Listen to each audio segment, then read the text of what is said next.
Olá, boa tarde a todos. Iniciamos agora o Global Forum Fronteiras da Saúde, este ano em sua terceira edição. O tema central das discussões de hoje é o cenário 2021-2022 pós-pandemia. E para fazer a sua abertura, convido a Marlene Oliveira, que é a fundadora e presidente do Instituto Lado a Lado pela Vida. Olá, Marlene.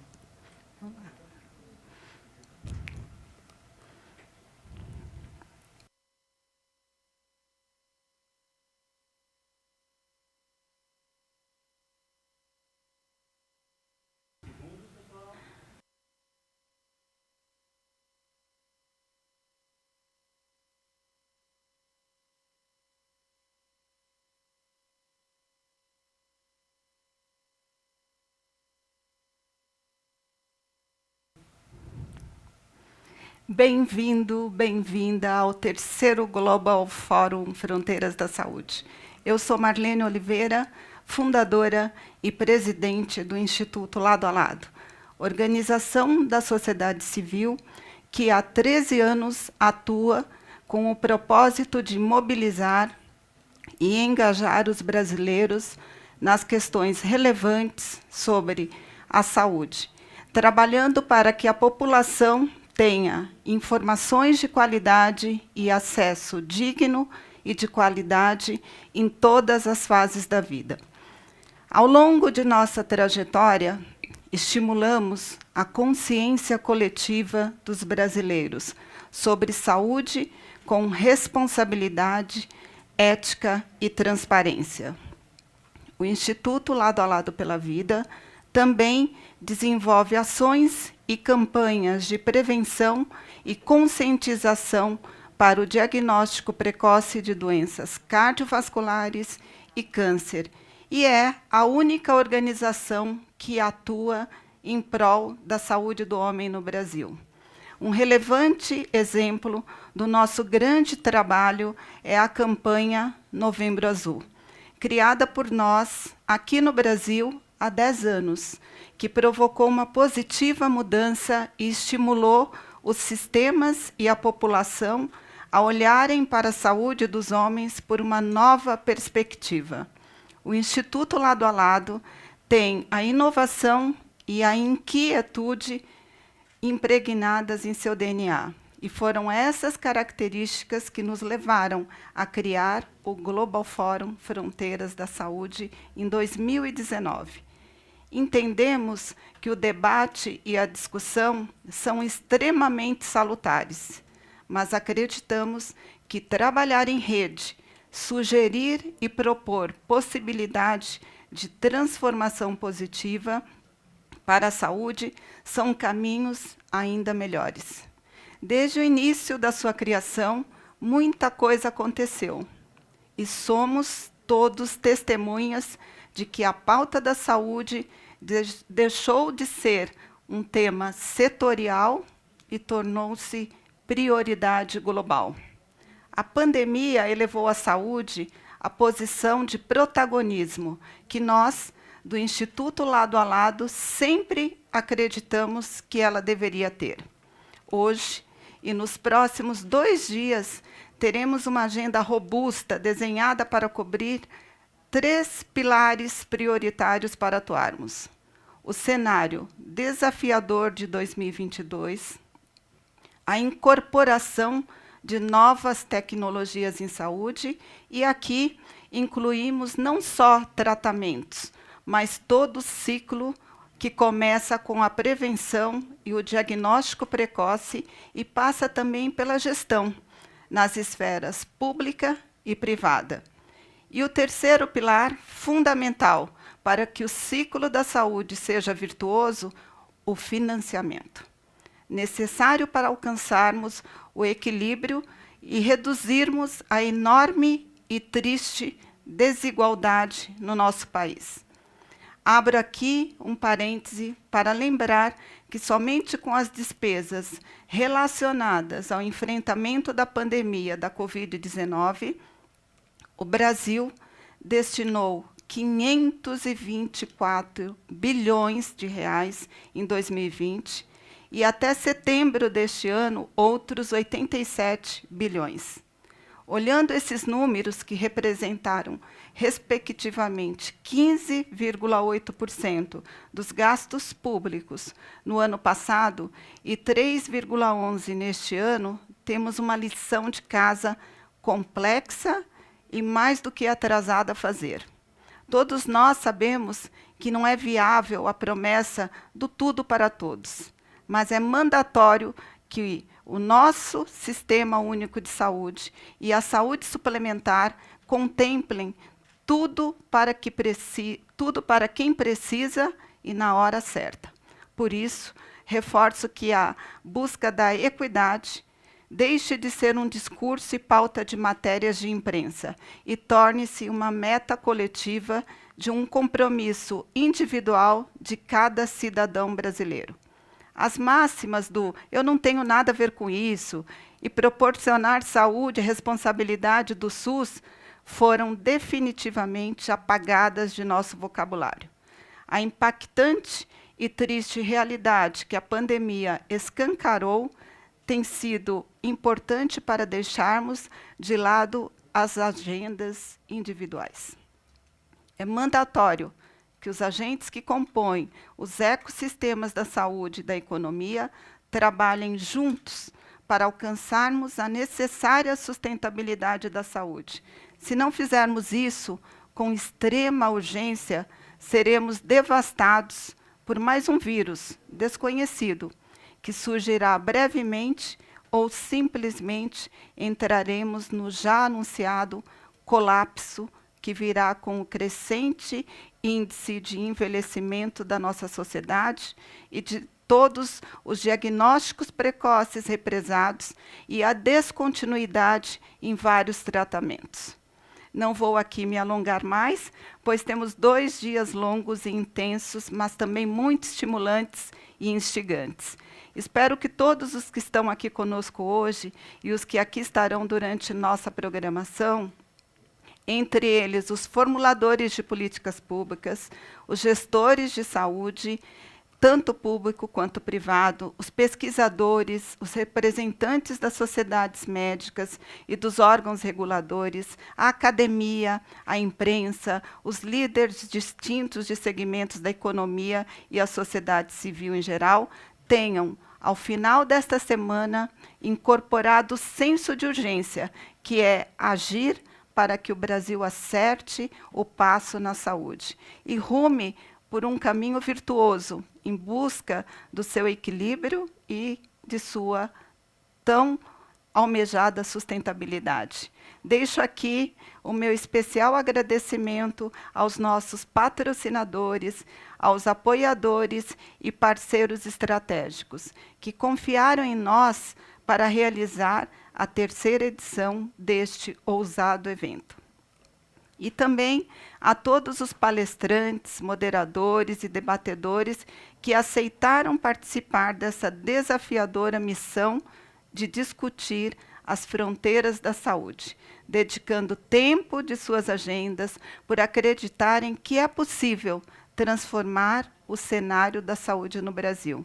Não posso deixar de mencionar e cumprimentar a todos os nossos convidados, em nome do Edson Araújo, do Banco Mundial, e da ex-senadora e minha amiga pessoal, Amélia Lemos, fiquei até emocionada, que desde a primeira edição esteve conosco, compartilhando conhecimento, ousadia e a crença de que é possível mudar, sim, a saúde para valer. E um agradecimento especial à atuação da equipe do Centro de Regulação e Democracia do INSPER, coordenada pelo professor Paulo Furquim e conduzida pela Natália Vasconcelos e a Vanessa Boarati, que aceitaram o desafio de liderar o 2º grupo de trabalho do Global Fórum Fronteiras da Saúde, dedicado ao tema da incorporação de novas tecnologias.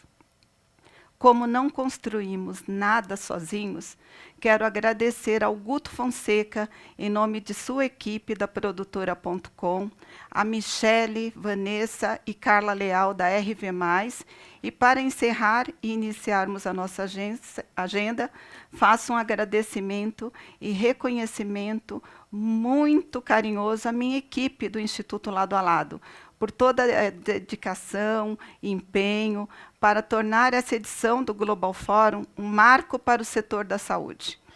Um abraço a cada um que está nos assistindo nesse momento e um ótimo evento a todos, pois o conhecimento é transformador. E agora eu queria convidar vocês a assistirem o nosso vídeo de abertura. Muito obrigada.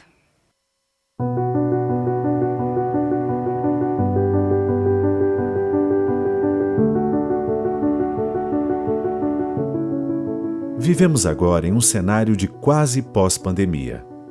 A economia mundial em marcha, a retomada das atividades, o trabalho, lazer e os planos, a incerteza do amanhã ainda viva em cada um de nós.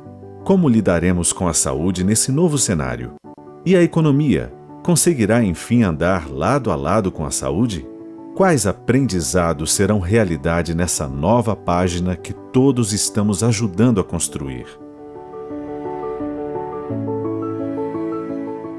Não conseguimos ainda prever a retomada de cirurgias eletivas canceladas pela pandemia. Enfrentamos restrições regionais e o número ideal de profissionais para reverter essa situação. O câncer e as doenças cardiovasculares continuam crescentes e os pacientes, assim como a população em geral, precisam estar no centro das discussões. Afinal, são as doenças que mais matam no Brasil e no mundo. Criar o diálogo, reorganizar ideias e propostas, promover a discussão, fomentar os pontos de vista, focar na solução dos desafios que a saúde apresenta, seja na esfera pública ou suplementar. Precisamos aprender mais do que nunca a trabalhar em bloco. A saúde não pode sair do centro das discussões. Os aprendizados em saúde precisam ser praticados, para que não se deixe ninguém para trás. Palavras como inovação, acesso, educação populacional, fortalecimento da atenção primária não podem ser mais apenas palavras. A saúde tem urgência. O paciente e o cuidador no centro, como co-participantes nas decisões, nunca foram tão importantes. Isso não mudou de 2020 para 2021 e nem mudará. Mas a saúde tem seu custo e todos precisam continuar fazendo a sua parte. Agora mais do que nunca, ser proativo, compartilhar e propor novos caminhos. Precisamos ter a participação social na saúde como uma realidade que precisa acontecer no dia a dia. Cada um de nós é importante. Já entendemos que estamos todos conectados. Não importa onde estejamos, a responsabilidade com a saúde é nossa. Precisamos promover a transformação que tanto necessitamos, pois a nossa maior fronteira em saúde continua sendo as pessoas, os aprendizados, cada um em sua área de atuação, e as atitudes que juntos precisamos ter. Sejam bem-vindos ao Global Forum, Fronteiras da Saúde, Instituto Lado a Lado pela Vida.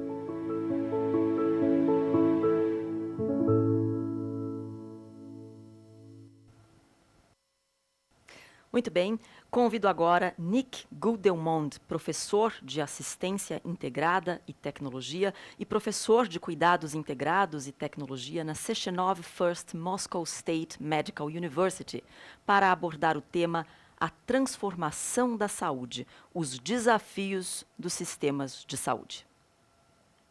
I'm Nick Goudelmond. I'm continuing in English, and I want to thank you very much for this invitation. And also Malena Oliveira for inviting me and hosting this conference. So I'm going to talk about healthcare transformation, and I shall tell you a little bit about my background. So I'm working globally on healthcare transformation on different continents, including Brazil.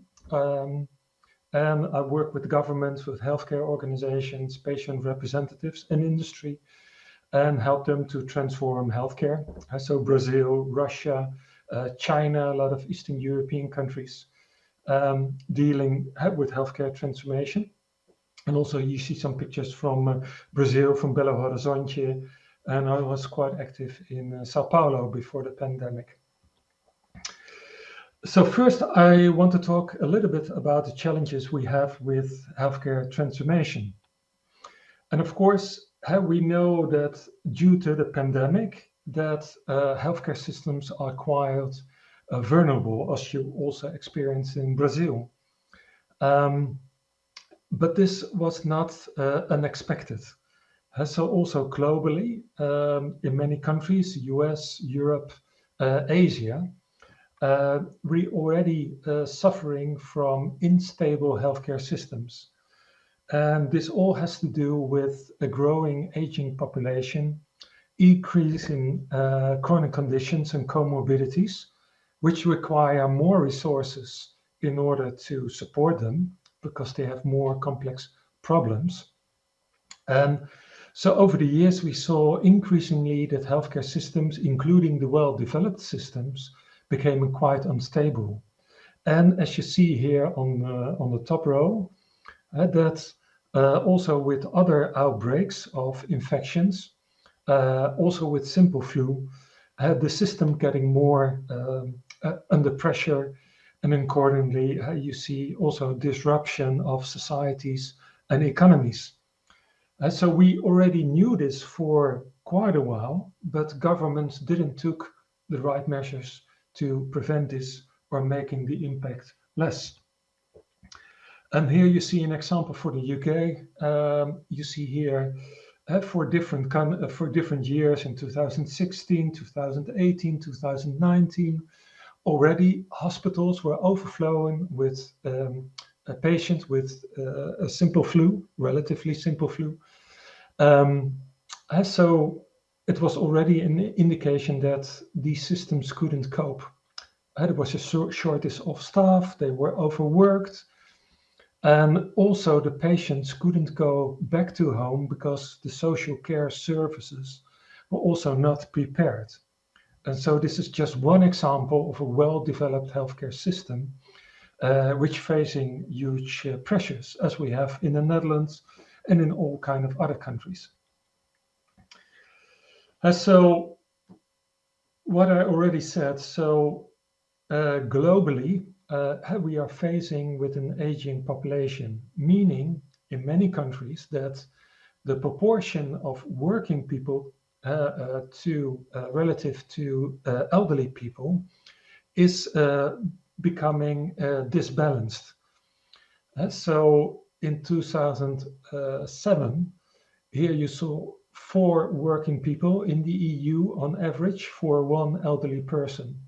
But over the coming decades, and still we facing the consequences, that there will be less people had to earn the money, but also to care for those people. So our social care system, our economies are under pressure of aging, and this is gradually increasing. And this is also the same in Asia. And this is combined with the problem that usually when people grow old, they also develop all kind of problems, disease, complications. And here you see a picture on the right-hand side from the Lancet for the Scottish population.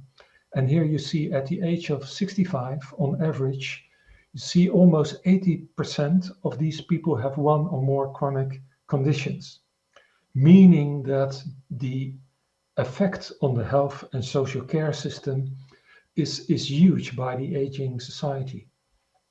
So this is gradually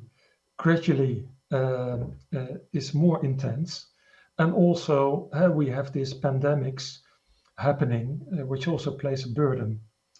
Well, there was this sort of emerging economies over the last years, which represented the sort of growth of the global economy, but also had these fast emerging economies like Brazil, like China, like Mexico. They're all facing the problem of an aging population, a related rise in chronic conditions, and even more pressure on healthcare systems.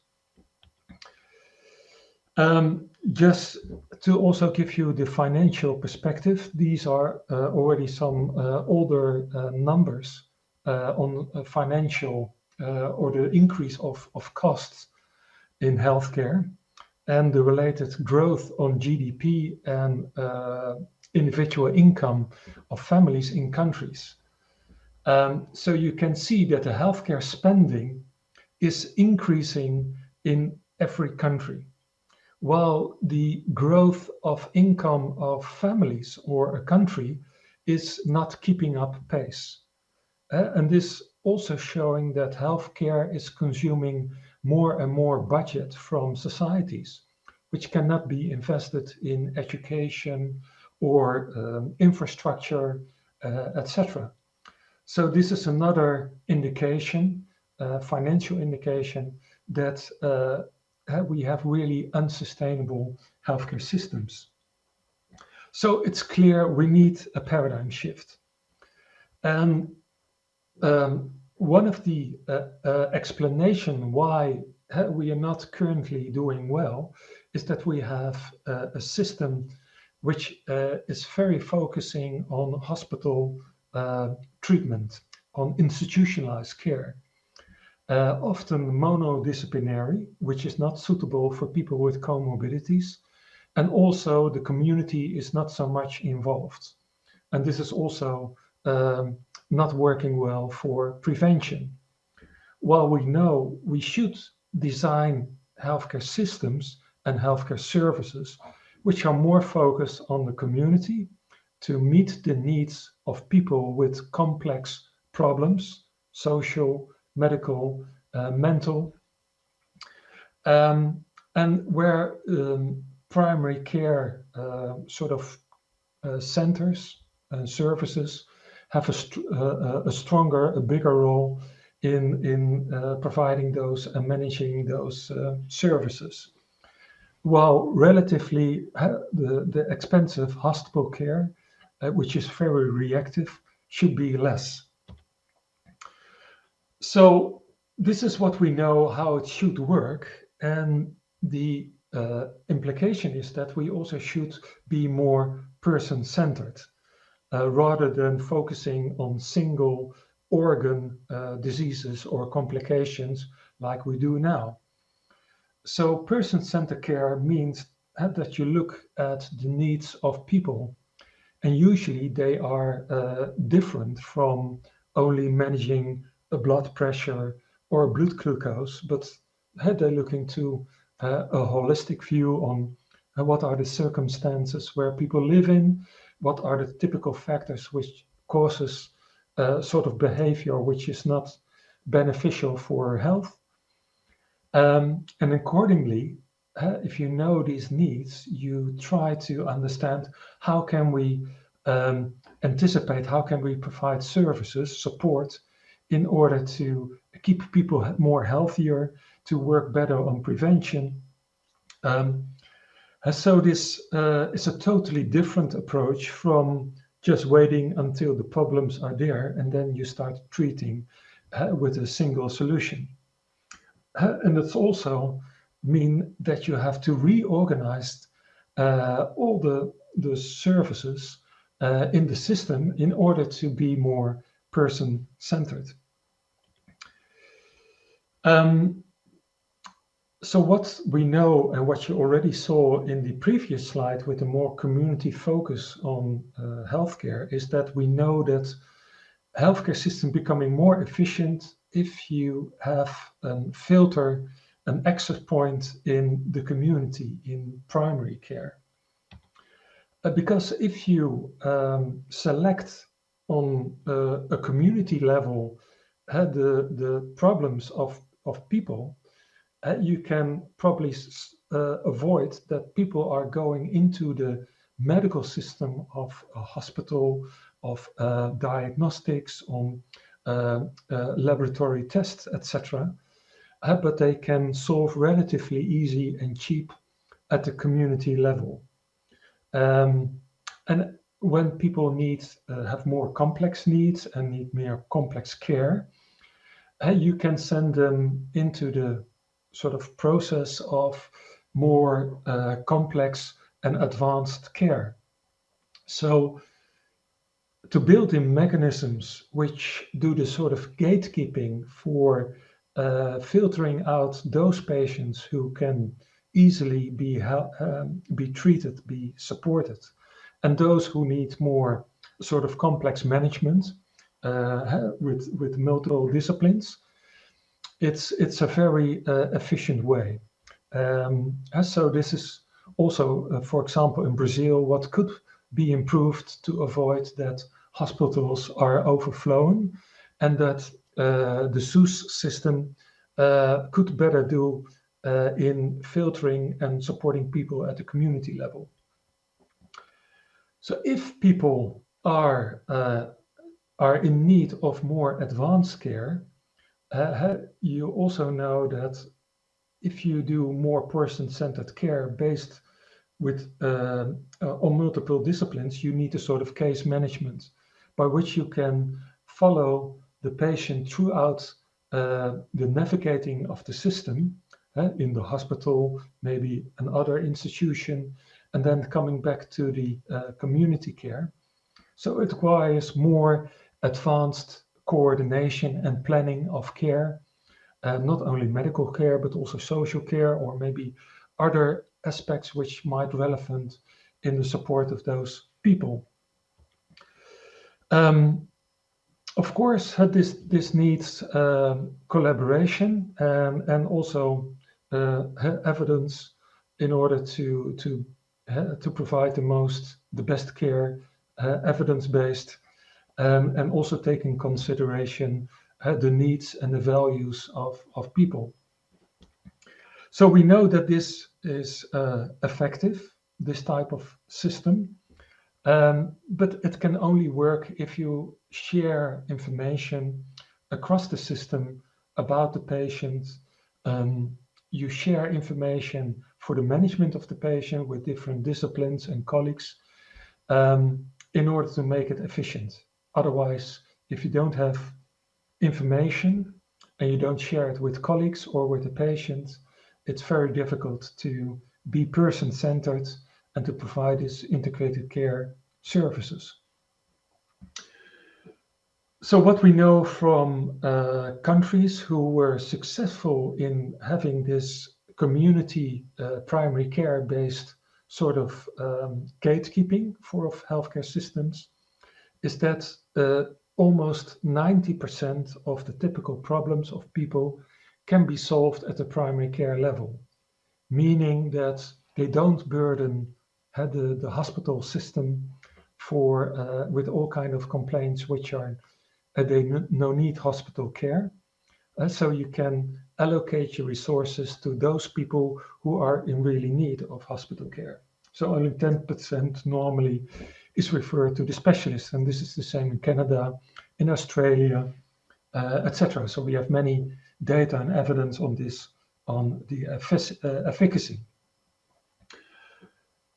So this is not easily to realize because you have to restructure the healthcare systems and the elements within. So if you want to explain to people, okay, what do you need in order to make it successful? There are elements in the health systems which need to be aligned and redesigned. And there are elements in the community and social care domain. And this is nicely illustrated by this picture, which is a chronic care model, which was developed about almost 30 years ago. And what I already said is a sort of summary. You need information system to share information about the patient. You need decision support in order had to help the people and taking the right actions with different disciplines, a team approach, you need to rethink how you offer services, not only from the hospital, not only from primary care, not only from social care, but how they are aligned with each other in order to anticipate those needs. And here at the community level, you should strengthen the sort of community and family and friends. You should mobilize them in order that people can take real self-management. So this is also depending on how supportive the environment is with social care community centers, with GPs, with community nurses, with social care workers. You need public health actions and also management.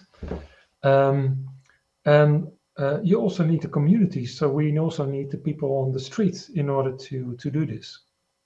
And here below, you see on the right-hand side here, the team approach. And this team should have a sort of dynamic interaction with the needs to anticipate the needs of the patient and hopefully a patient who is better informed and activated and who is supported by the community. So we know also in Brazil that these type of models are effective. The example in Belo Horizonte, in some of the favelas, where you have these sort of local networks for support and management, not only medical, is quite successful. So we have the examples also in Brazil where this type of models are working, and also in Sao Paulo, for example, with Einstein Hospital, or Oswaldo Cruz has also some examples. And so we also have learnings where we can capitalize on. So this productive interaction, what you see here, it's not like a static thing. Usually when you are dealing with a patient with complex needs, complex problems, it's a journey over time.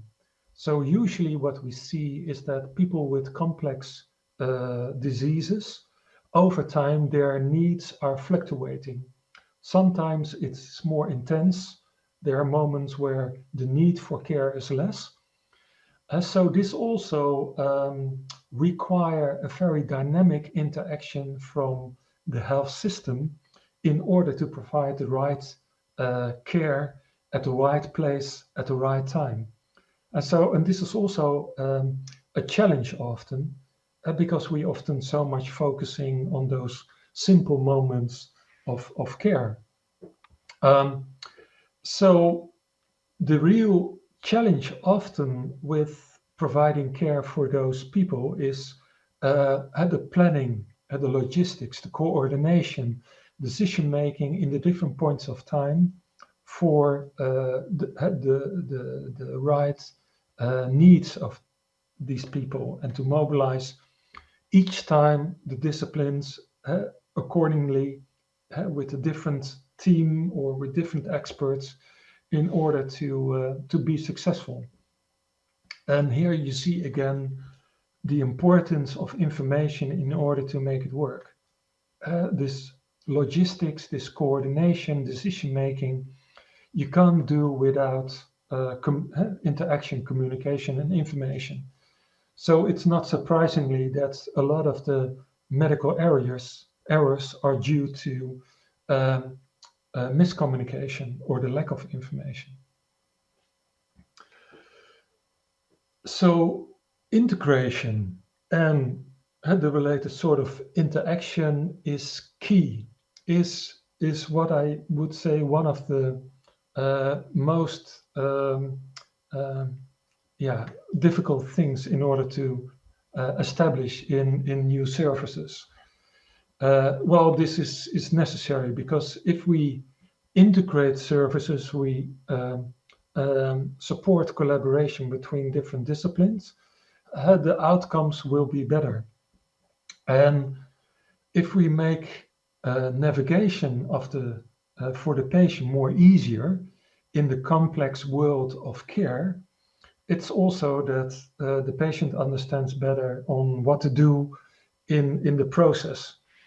So integration makes patient navigation easier and also provides better outcomes.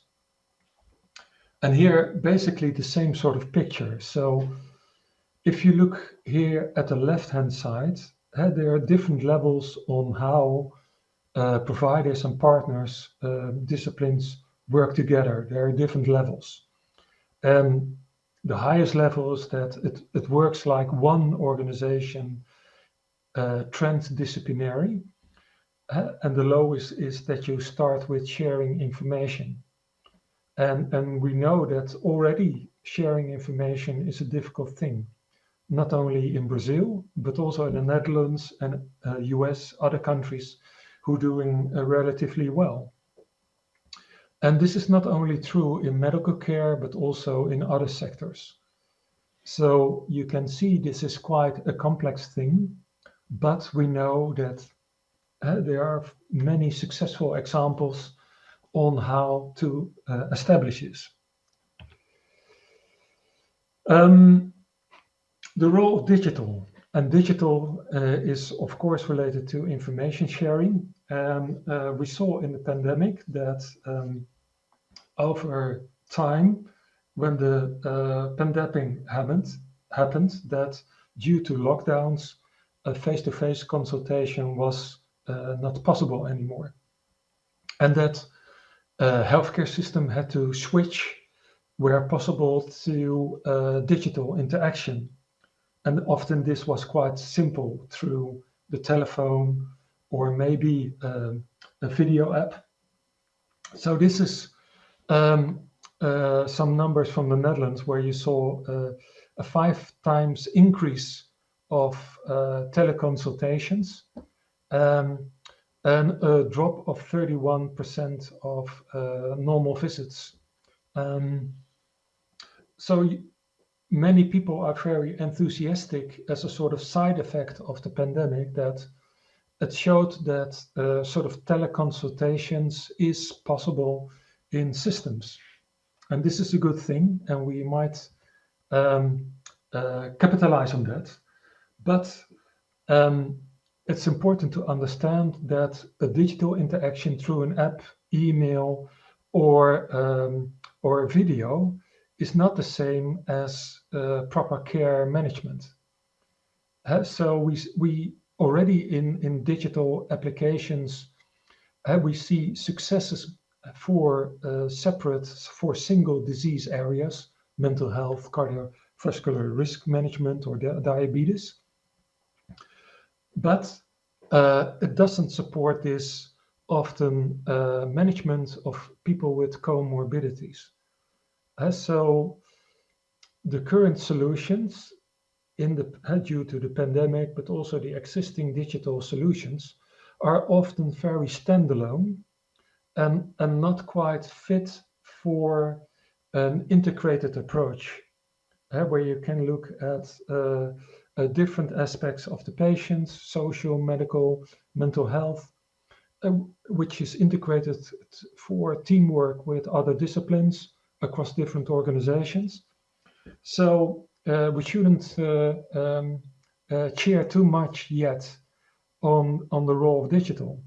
And the digital is still, there still needs improvement, improvement is necessary. There are some platforms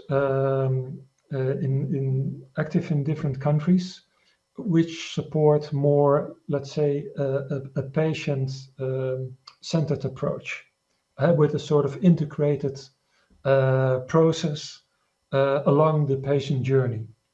And sometimes they make use also of artificial intelligence or algorithms in order to support physicians.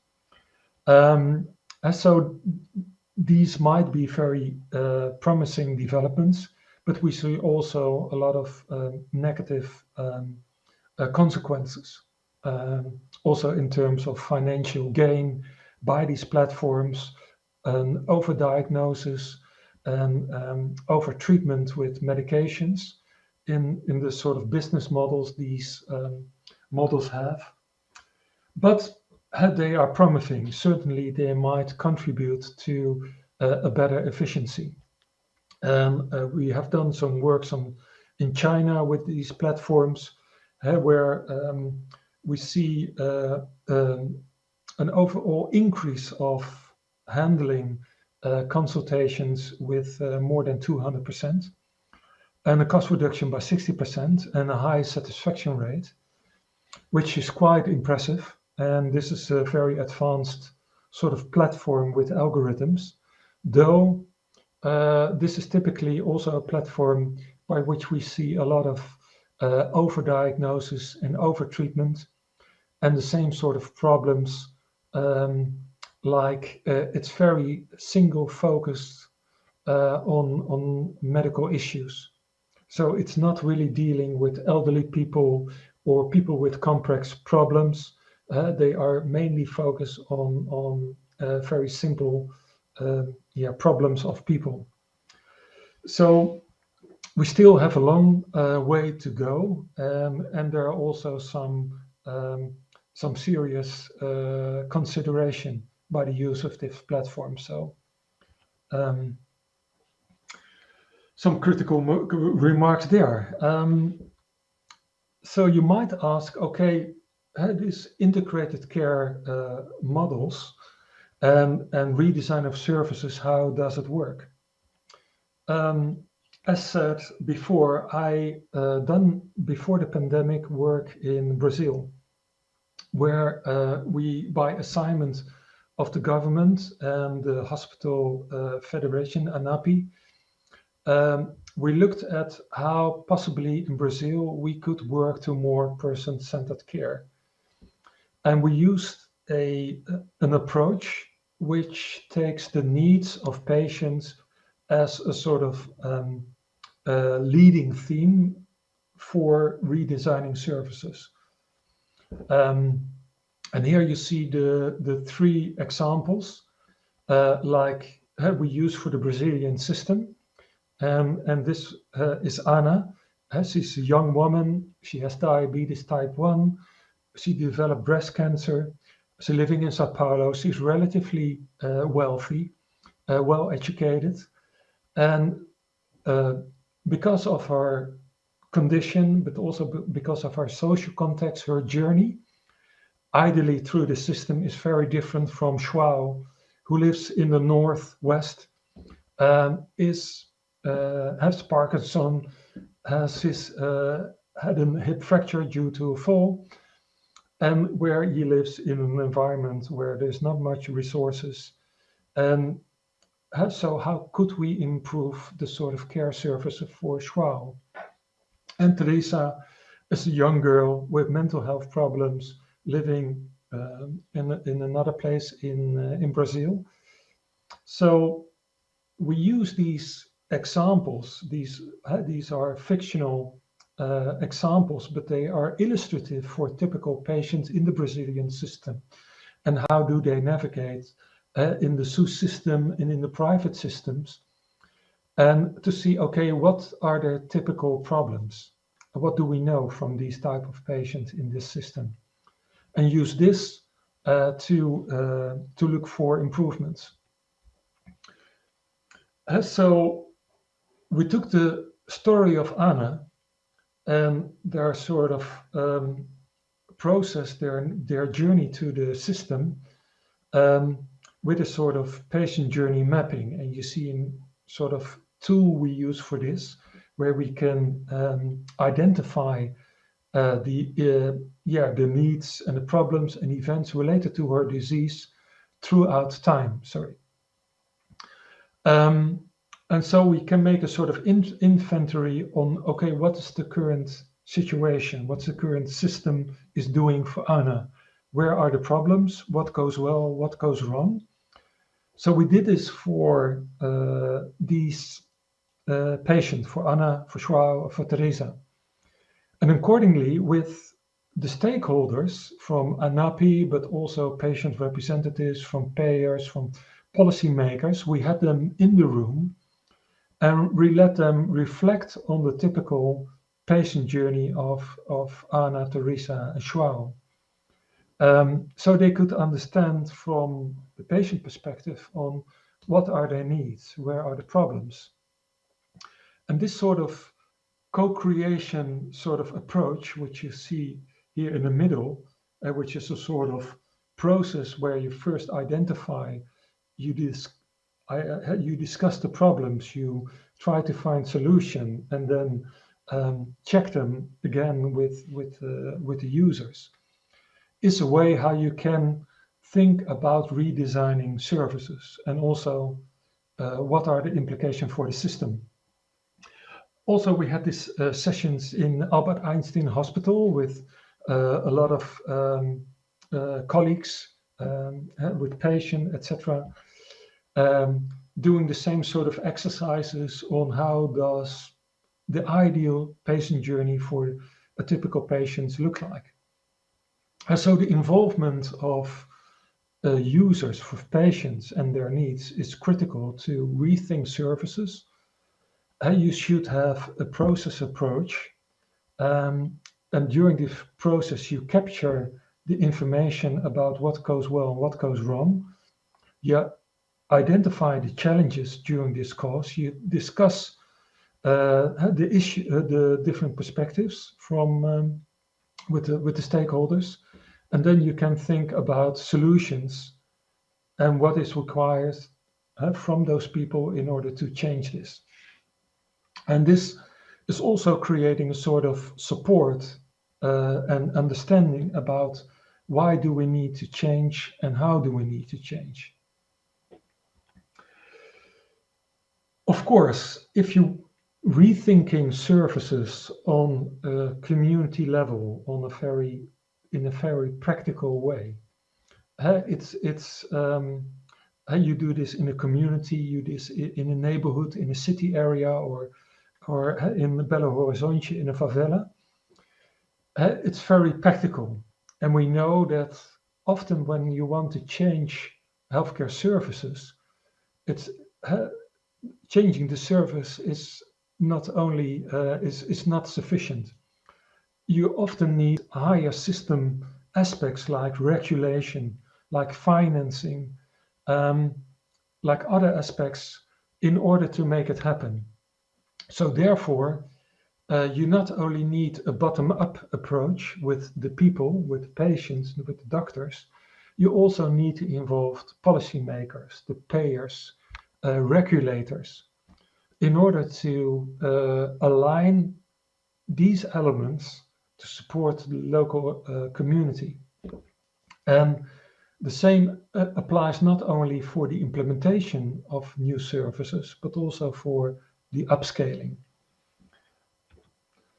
And so what we know from all parts of the world is this community regional focus, where you have together the stakeholders who are relevant for the local services. It's the best way to rethink healthcare and also take the local population, the people who best know about what they need in their context, is the best way to change healthcare. So this can be in different regions. You can learn from each other. So in our plan for Brazil before the pandemic, we had a plan ready for starting in Sao Paulo, in Rio de Janeiro, in Brasilia, in Belo Horizonte, in Porto Alegre, where you can work on different levels on localities on healthcare improvements with the local stakeholders. And like in Europe, we have a whole network of communities who are working on the same sort of topics, each in their own context and experience, but they're sharing this experience among each other. So I think this is working quite well also in China, and I think also this might work for Brazil, and we can also establish collaboration between Europe and Brazil in this respect. That's what we do also with Russia and Egypt, Africa, and the Middle East. I briefly touch upon the financing part. So I've talked about the sort of rearranging services, about that you should redesign the services, the different elements. And often now you hear the phrase value-based healthcare, and that outcomes, patient-reported outcomes, are important to drive this value-based healthcare.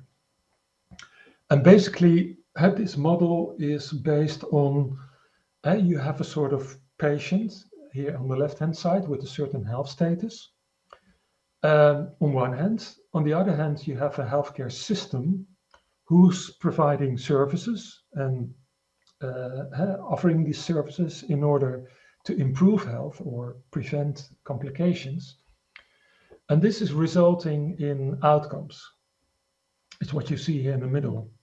And value is typically defined as more than just medical outcomes. It also might be quality of life and all kind of other aspects which is relevant for people. And I think this is a good approach, to not only look at medical indicators for the value of healthcare, but also look more broadly. So if we are able, is the logic, to capture those outcomes from people as a result from the health status and the service, we know that the system is doing well. The logic of value-based healthcare is often that if you have these outcomes, you can do the benchmarking between organizations who do well and others who are not. And according to this benchmarking, you can impose sort of incentives or mechanisms who stimulate the healthcare providers to work better on outcomes. So this is the theory of value-based healthcare. However, it's good to understand that the value-based healthcare is usually focusing on these outcomes. While for the healthcare providers, for the organizations and the professionals, the process is where the improvement should be. So this is often a misunderstanding that if you only know about the outcomes, you don't have to concern about the process, about the whole thing here.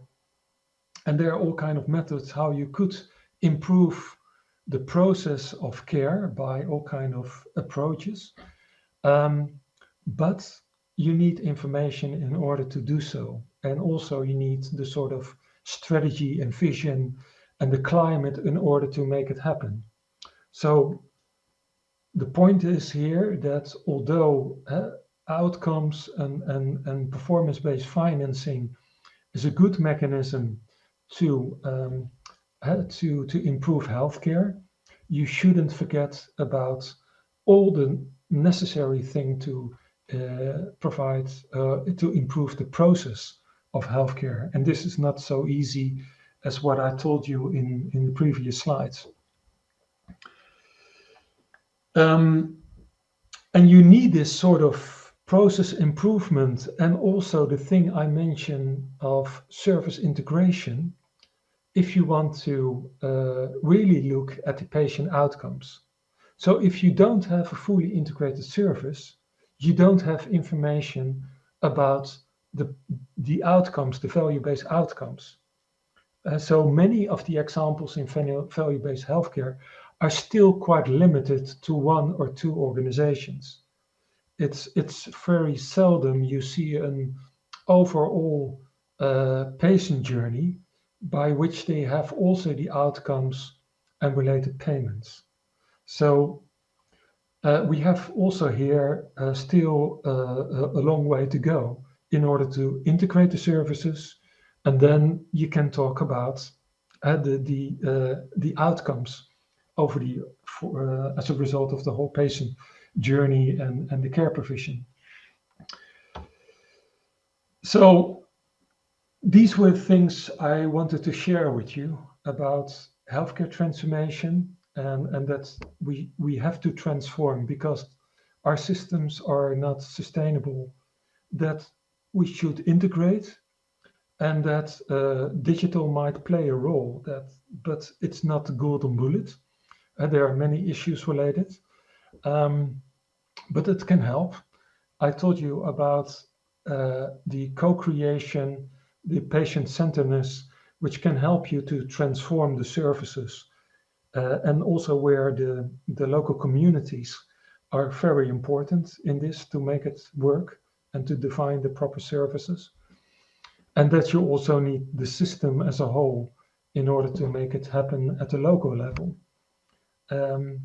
So I was very happy to be with you. Muito obrigado.